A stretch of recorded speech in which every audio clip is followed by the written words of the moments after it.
Mrs. Toparsky in a confessional with Father McNamara. He was on duty, and she felt compelled for the first time in a long time to go to confession for a straightforward religious reason. It for once had nothing to do with a cute priest or a desire for the absolute attention of an educated man. She had come to confession for confession. She had no plans to flirt through the dark mesh, doling out salacious details, testing the waters with hints about her weaknesses for men in black. She was prepared actually to confess. She had no reason to expect that a priest would recognize her voice. Steve went to school here, but she'd only been in the rectory that once when Steve stole from the collection.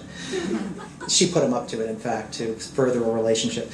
That was all somewhat muddy in her memory now, though for Steve, she knew there was an afterlife of hanging out at the rectory, spending time on weekends with priests. It must have been very nice for him, was her thought about that.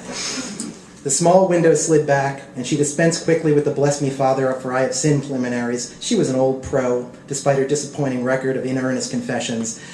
That was, after all, one way to impress a priest right out of the box, the ones who thought of themselves as upright. There were other ways to impress them once you got them out of the confessional box. But first impressions were important, and it was a key to let them know you respected the form, the rituals, the preliminaries. That demonstrated you weren't cavalier about their work, that you were informed, observant, and perhaps even more important than that, devout. No matter how suspect a priest's intentions, they all liked that, from the fresh-faced novice who actually believed in the vows he just professed, or the jaded roue who viewed the introductory request for forgiveness as an invitation.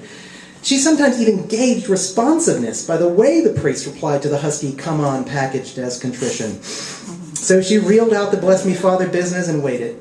His response was formal, without inflection. Stiff formality was not discouraging, she thought, before she had a chance to remind herself of her resolution, a completely on-the-level confession.